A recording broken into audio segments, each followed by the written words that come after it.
Olá a todos! Students love to learn idioms, idiomatic expressions commonly used in Portugal, and many times you won't find these in the workbooks.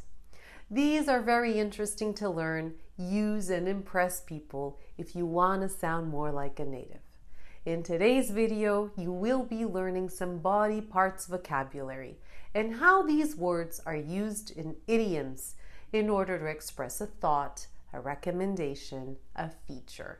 It's always important to remind you that these expressions don't translate directly to other languages most of the time, since its meaning lies on the combination of the words.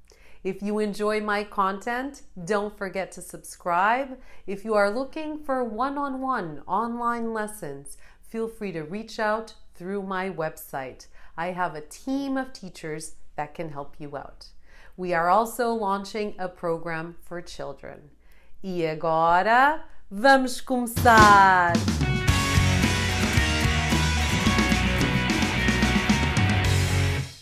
The key to learning expressions is to understand when you can use them. So I will not only explain what they mean, but give you practical examples to understand better the situations where they can be used and therefore have them na ponta da língua. This is our first expression, ter ou estar na ponta da língua. This expression is very similar to the English one, on the tip of your tongue. O Miguel tinha a resposta na ponta da língua, mas a Paula respondeu primeiro. Miguel had the answer on the tip of his tongue, but Paula answered first. As you can see, this idiom does look like a direct translation, so let's get into something different. Our next expression refers to how much trust someone has in someone else, to the point you could swear their innocence. Pôr a mão no fogo, por alguém, means to trust someone so much you are willing to put your hand on fire for someone to prove it. There isn't an idiom in English with the same meaning, but a close one would be trust someone with one's life. Eu posso pôr a mão no fogo pelo António. É uma pessoa honesta. I deeply trust Antonio. He's an honest person. Next, we have com uma perna às costas. Here we have the word perna for leg and costas for back, as in a leg on your back. This idiomatic expression refers to something one can do very easily with no effort. In English, it would vary between to do something with one hand tied behind your back or with one's eyes closed. You can see how equivalent this last expression is from this picture showing the cover of a book originally written in English, which title was translated to Portuguese. Estudar com uma perna às costas is a book to teach children easy and simple tricks to study more efficiently. Next, we have custar os olhos da cara. Literally, to cost the eyes of the face.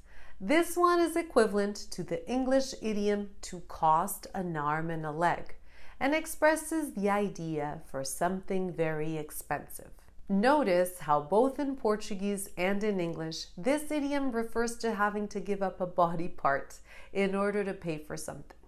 In Portuguese, you would need to give up your eyes. Now we will be spilling the beans and let you know how to express this idea in Portuguese.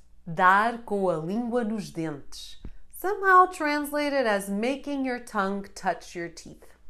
As in, pedi à Cláudia para guardar segredo, mas ela deu com a língua nos dentes à Teresa.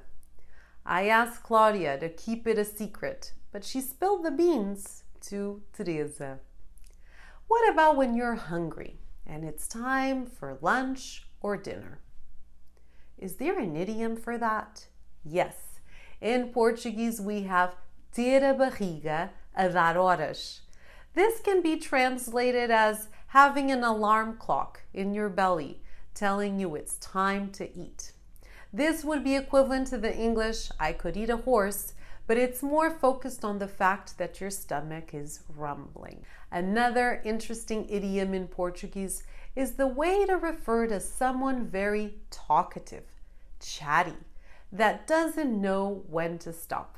In Portuguese, to mean to talk 19 to the dozen or to run off at the mouth, we say falar pelos cotovelos. O Felipe fala pelos cotovelos. Às vezes fico cansada de o ouvir. Felipe runs off at the mouth. I get tired of listening to him sometimes. Now, to finish our video, here's a piece of advice in Portuguese. Podes estudar ao teu ritmo. Não precisas de ter mais olhos do que barriga. You can learn at your pace. There's no need to bite more than you can chew. This expression literally means having eyes bigger than the stomach, so it's not that different from the English base idea.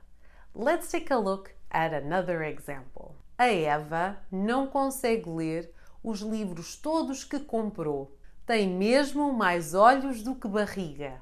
Eva can't read all the books she bought. She definitely bites more than she can chew. I hope you enjoyed today's video. Leave me a like and a comment. I always love to hear from you guys. Obrigada e até à próxima!